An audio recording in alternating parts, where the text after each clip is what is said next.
I quietly dismantled my controlling mother-in-law's reign and took back our wedding home and future without a fight, just boundaries and receipts.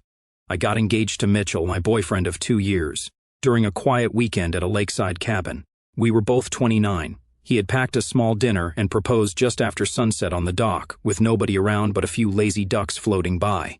It was simple, private, and felt like the exact kind of moment you remember for life. A week later, Mitchell invited me to dinner with his family. He was excited for me to meet everyone, especially his mom, Lorraine. I had heard about her in bits and pieces. She loved to host, loved tradition, and loved her son like he hung the moon. Nothing sounded too unusual. We arrived at her house, and from the second the door opened, I realized this would not be easy. She looked at my hands first, not my face, then raised her eyebrows at my chipped nail polish. Before I could say a word, she asked if I normally dressed this casually for family occasions. Inside, things did not smooth out. She kept referring to me as Mitchell's little friend, not fiancé, not partner, just little friend, like I was 12 and tagging along. Mitchell winced the first time, then ignored it. By dessert, she handed me a thick binder titled Lorraine's Bridal Guide. Inside was a full wedding plan already mapped out, guest list, venue, menu ideas, even preferred hymns. It included a location I had never considered, and several people I had never met. When I looked at Mitchell, he just gave a half smile and said she was just being helpful, and that she gets excited sometimes. After that dinner, things escalated fast. The next morning, Lorraine texted me a photo of a dress she thought would look better on me than the one I had posted online a week earlier. I had not told her anything about my dress yet. She also began calling me at work to run through quick wedding ideas. I told her I was busy, but she would leave long voicemails about seating charts, floral arrangements, and whether I had considered switching to her church's pastor. One Tuesday, I came home and found her in our apartment. She had let herself in with a key Mitchell had given her before we moved in together. She was moving our couch and said she was just helping the space feel more open. I asked Mitchell why she still had a key. He said he had not thought to ask for it back. Around this time, she offered to pay for our honeymoon. It sounded generous until Mitchell told me the catch. We had to use the travel agent she trusted, and she would be involved in the process. We said we would think about it. At a lunch a few days later, she told me I should really consider cutting back to part-time work after the wedding because a home run's best when a woman's in it. I said nothing. A week after that, she started pushing hard for a church wedding in her hometown, 4 hours away. Half of my family would have to fly in. She did not ask, she insisted. Then she reached out to my mom behind my back. I found out because my mom called, confused, asking if I really wanted lavender centerpieces in a unity candle ceremony. Lorraine had tried to get my mom to team up with her. At a family brunch, Mitchell's younger sister caught me near the sink. She leaned in and said, "Don't let her bulldoze you. She thrives on it. You have no idea." That was the moment everything locked into place. I did not argue. I did not push back. I just started documenting. I saved every text, wrote down every conversation, and took note of who was present for what. I was not going to scream, cry, or demand. I was going to outlast her, not by force but by control. She would never see it coming. The day after Lorraine dropped by our apartment uninvited for the second time, I told Mitchell we were hiring a wedding planner. I framed it as a stress saver. He agreed instantly. What he did not know was that I had already contacted my old college roommate, Hannah. She knew exactly what kind of person Lorraine was. After 5 minutes on the phone, I gave her one specific instruction: never take a live call from Lorraine. Straight to voicemail, every time.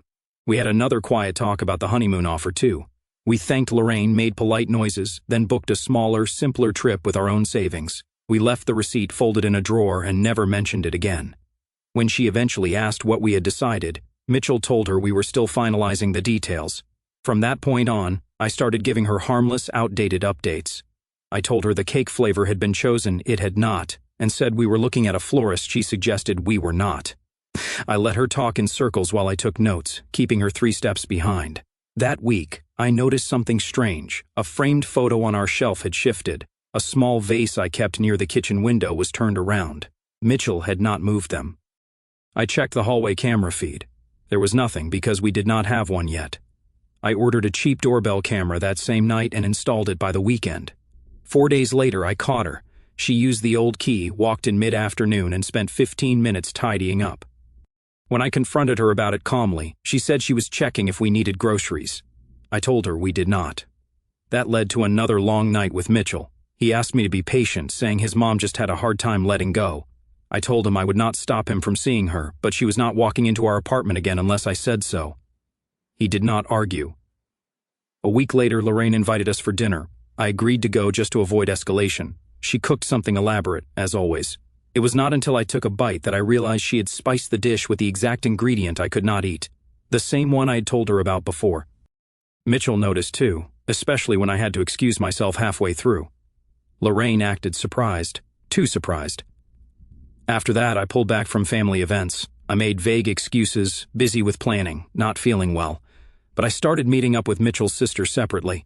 She invited me for coffee. His brother asked me to help pick a birthday gift. The more time I spent with them, the clearer it became.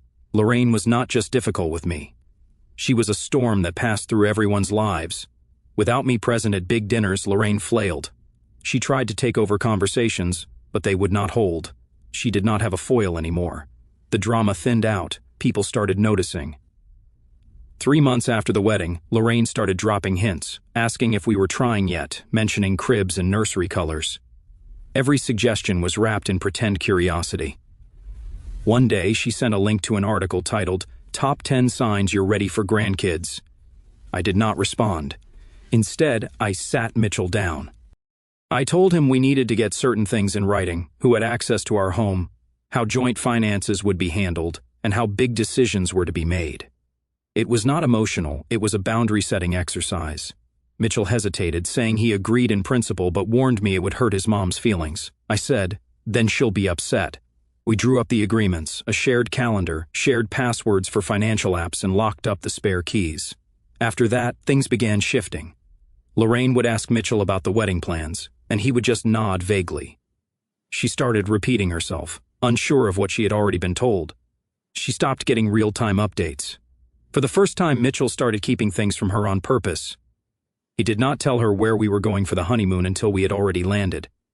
He did not tell her when we finalized the guest list or the menu. I did not yell. I did not block her. I did not ban her, but the air around her was changing, and she did not even know she was already losing ground. That December, Mitchell and I told Lorraine we would be spending Christmas out of town with friends. What we actually did was stay home in sweatpants, eat leftovers, and watch movies for 2 days straight. It was the first peaceful holiday we had had in years. To keep the momentum, I suggested Mitchell start visiting her solo once a month. No pressure, no confrontation, just a gradual shift. He agreed. From that point on, he saw her over coffee or lunch on his way from work. I stayed out of it. She kept sending gifts for me, a chunky cardigan 2 sizes too big, a cookbook titled Being the Heart of Your Home, and a set of kitchen towels with "Bless This Mess" stitched in glitter thread. I returned all of it unopened, not with a note, not with an explanation, just a clean message, returned to sender. I also noticed she had started referencing deliveries we had not even told her about. When a package arrived with my name, she would text Mitchell about it. I switched our mailing address to a rented box across town. From then on, everything sensitive or personal went there. Then I adjusted the family group chat. I muted it, started a second thread with everyone except Lorraine, and made that the space for actual updates. Birthdays, holiday plans, dinner invites, it all flowed smoother without her noise clogging things. Nobody even questioned it. I met with a lawyer that same month, and quietly shifted the deed for our apartment into a trust under my name. Mitchell signed without a pause, saying he did not want anyone else thinking they had a stake in it, especially someone who once tried to rearrange our furniture while we were at work. Next came the money firewall. I opened a second account, one just for household needs, groceries, utilities, subscriptions, repairs. I managed it alone. She had used money as a pressure point before, but now there was nothing for her to track or dangle. Mitchell's siblings noticed the shift. His brother started texting me first about birthdays. His sister dropped by with wine and said, "You actually get things done, not drama." When Lorraine tried to call a family dinner, nobody confirmed. But when I planned a weekend brunch, every seat was filled. Her reputation began to chip away. She told the family she had picked the venue for our rehearsal dinner. I corrected her gently in front of everyone, saying we had already finalized it before her suggestion came through. I did not even raise my voice. She brought up the baby question again too, asking if we were starting soon or just delaying for now. I told her plainly that children were not a current plan and we did not need advice on the matter. She pouted. Mitchell did not add anything. That silence said more than any argument ever could. Then she showed up at our apartment again, uninvited. I watched her ring the doorbell from the camera feed. then walked to the window, peering like she was checking for signs of life. I did not open the door. Mitchell did not either. She called him. He picked up and told her, "You can't just do that anymore." That moment stayed with him. A few nights later, he asked me to come with him to his cousin's barbecue. Halfway through the event, he leaned over and said, "This is what calm feels like." He had started noticing the difference, how light things felt around my family versus the constant edge around his mom. That led to her next stunt. She tried to stage an intervention, reaching out to Mitchell's cousins, uncle, and a few friends, claiming she was worried about him and that I was changing him. She asked them to show up at her house on a Saturday to talk some sense into him. Nobody came. We only knew about it because her sister, one of the few people still talking to her, told Mitchell after the fact. Apparently, Lorraine had set out chairs, made sandwiches, and waited for 3 hours alone. The next time we had a full family dinner, Mitchell's birthday, Lorraine tried to poke at my job again. She said something about how corporate women always miss the small things. Mitchell cut in before I could, telling her, "We're not doing that anymore." The table went silent. She sat quietly for the rest of the meal. She was still present, still loud in her own way, still offering help nobody asked for, but something had shifted. Her strings were fraying, and by now, most of them were in my hands. Lorraine invited us over for Sunday dinner. I told Mitchell he could go if he wanted, but I would not be coming. He went alone and came back 2 hours early with Tupperware full of food. I opened one container and caught the smell immediately, loaded with spices I could not eat. I threw it out quietly and made something else. A week later, Mitchell's aunt came to town. It was my first time meeting her. Within an hour of sitting in our living room, she leaned over and said, "You run this place like a ship, calm and steady. I like it." She did not say it to be polite. She had already seen Lorraine earlier that day. Later that same week, I walked into the kitchen and overheard Lorraine on speakerphone with one of her friends. She was telling a story about how I had isolated Mitchell and made decisions without asking him. I walked past and said, without stopping, "Mitchell set his own boundaries. You just don't like them." She did not reply. The next day, we updated our estate planning. Mitchell removed Lorraine as his emergency contact and replaced her with me. The lawyer nodded and made the change without question. That weekend, we changed the door lock completely. We gave keys only to 2 trusted friends, not even Mitchell's sister. Lorraine no longer had any way into our home without us allowing it. We did not tell her. We just let her find out the next time she tried to drop something off. She did not take that well. 2 days later, she told Mitchell I needed to understand my duties as a wife. It was her most direct demand yet about children. He stood up, grabbed his keys, and left her sitting mid-sentence. That night, he called her and told her never to bring up children again. She stayed quiet. She tried a new tactic the next week, offering to help decorate our guest room. I told her it was already being handled by Mitchell's sister, who, by the way, was getting paid for it and doing a great job. 3 days later, Lorraine showed up with curtains, throw pillows, and a box of photo frames. She rang the bell. I did not open the door. I told her through the speaker, "We're good. Thanks, but no thanks." Mitchell watched the feed on his phone and did not say a word. Over time, he started noticing the pattern, how her help always came with a string, how nothing was ever just generous. It was a hook. He did not argue about it anymore. He just took it in and stayed quiet. At a family dinner, she tried again, this time with seating. She moved the place cards to put herself between us. I walked in, switched them back, and sat Mitchell beside me. Nobody said anything. Nobody needed to. She offered to pay for a small kitchen upgrade, saying she just wanted to contribute. We mailed the check back with a handwritten note that read, "We've got this." Mitchell's dad, who had been divorced from Lorraine for years, called to tell us he was updating his will. He was leaving everything to Mitchell and his sister. Lorraine's name would not appear. He had seen enough. The next time Lorraine called, her voice was softer. She kept the call under 3 minutes. No digs, no suggestions, just small talk. It was not peace. It was her reloading. For Mitchell's birthday, I planned a small get-together. Just a few close friends and his siblings. No big announcement, no decorations Lorraine could control. For the first time ever, she was not invited. The night went smoothly. Laughter, music, his favorite cake. Nobody mentioned her. The next morning, Lorraine called Mitchell and left a single message. "I hope you had fun with your new family." He never replied. Over the next few weeks, Mitchell's siblings started reaching out to me directly. His brother asked for help planning their dad's retirement gift. His sister forwarded me a list of restaurants for Thanksgiving reservations. They vented about Lorraine's behavior without asking for solutions, just space from the noise. I suggested to Mitchell that we set up bi-weekly financial check-ins, just 30-minute reviews to go over our joint accounts, long-term goals, and shared decisions. It became routine fast, and it made him more careful with what he shared outside our home. Then we uncovered another lie. Lorraine had told Mitchell's sister that I was the reason she had not been able to see him lately, saying I was keeping him away. I pulled up a voicemail from Lorraine just days earlier where she thanked me for giving her space and said she was finally learning boundaries. We played it for his sister. That story ended there. Lorraine started to fade. She stopped showing up in the family group chat and did not respond to invites for game nights. Nobody told her not to come. She just did not hold anyone's interest anymore. When Mitchell's brother bought a new place, we hosted a housewarming party. Decorations, drinks, music, no drama. Lorraine showed up anyway, holding a pie she had not been asked to bring. Nobody stopped her from entering, but nobody asked her to stay either. After that, Mitchell told her she was still welcome at future events but not part of any planning. She tried to argue. He did not flinch. She tried one last trick, offering to buy us a new car, saying it would be a gift if I did not mind it being in her name. We declined without blinking. Then we found out she had co-signed a loan in Mitchell's name years ago, unpaid. It was small enough to handle.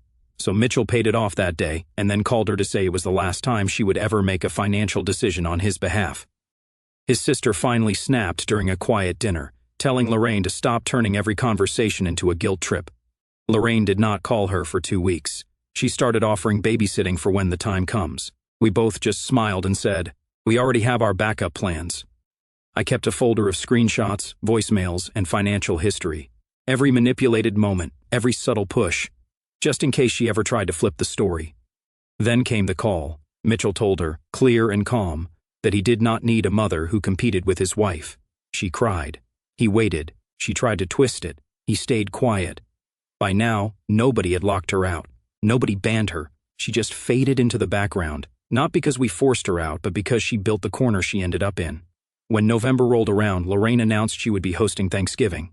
We already had plans. Mitchell's siblings were coming to our place. Nobody responded to her message. Nobody switched. On Thanksgiving Day, while we were plating sides and laughing over a dropped pie crust, Lorraine posted a photo in the family group chat.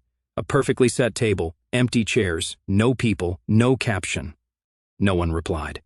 A month later, she tried again. She booked a cabin for New Year's weekend and sent out payment requests, dividing the cost evenly across everyone. We told her we already had other plans. So did her daughter. Her brother left her message on read.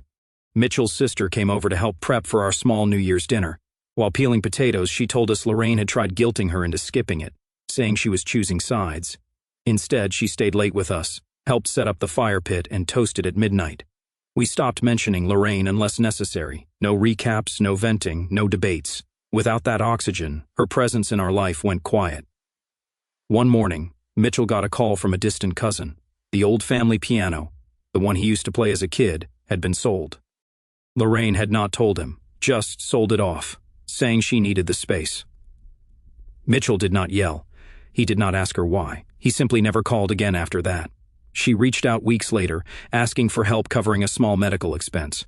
Mitchell transferred a modest amount and replied that he was focusing on his own future now, nothing more.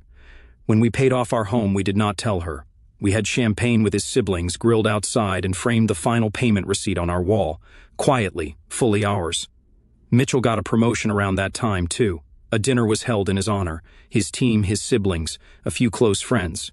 Lorraine was not told. Nobody even asked why she was not there. At his dad's birthday, a big extended family photo was taken. Lorraine was there but ended up far at the edge, not deliberately, not even discussed. She just arrived late, stood where space allowed, and no one shifted to center her. Mitchell and I renewed our vows quietly on our anniversary in a local garden with 2 witnesses and handwritten promises. Lorraine found out days later when she called and got no answer. She sent an anniversary gift, a framed picture of Mitchell as a boy with a long handwritten letter tucked behind it. We mailed it back with a short note, "We're good." 3 months passed. No calls, no texts, no questions sent through cousins. Just nothing. No tantrum, no accusations, not even a final guilt trip. Maybe it was reflection, maybe it was just retreat. But the end did not come with a scream. It came with silence. She still exists, still technically family, still sees some relatives in passing. But her reign ended.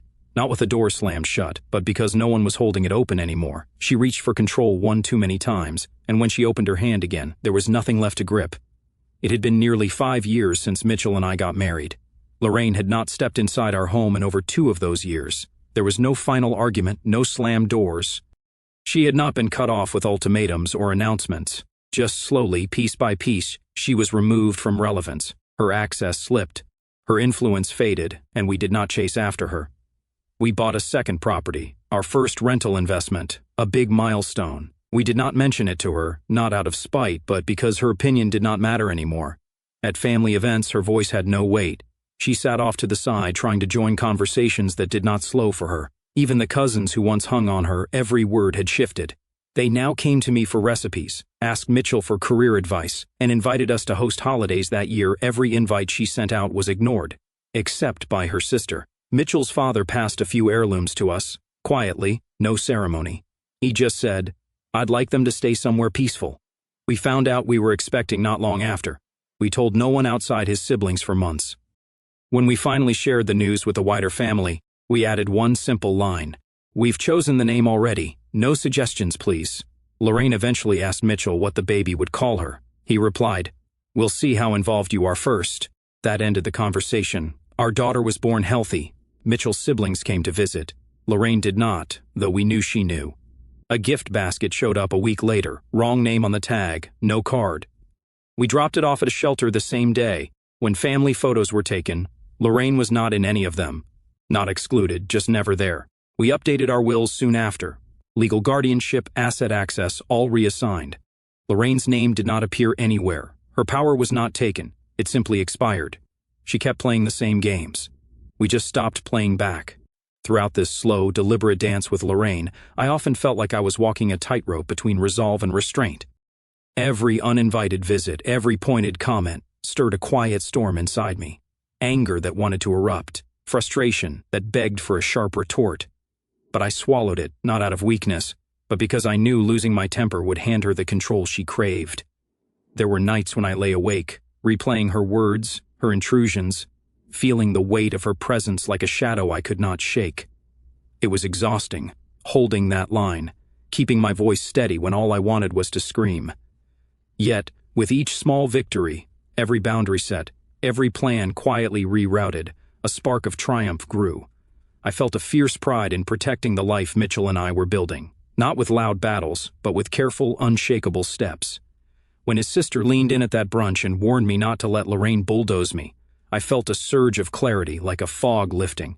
I was not alone in seeing her for what she was. That realization carried me through the harder moments, when doubt crept in, whispering that I might be too harsh, too cold. But I was not fighting to win, I was fighting to exist, to carve out a space where our choices were ours alone. By the time we celebrated that first peaceful Christmas, just the two of us in sweatpants, I felt a lightness I had not known in years. It was not just relief. It was freedom. The silence that followed as Lorraine's influence faded was not empty, it was full of possibility. I felt empowered, not because I had defeated her, but because I had chosen how to respond. When our daughter was born and I held her for the first time, I felt a love so fierce it drowned out any lingering echoes of Lorraine's voice. I knew then that I had not just outlasted her. I had built something stronger, something she could never touch.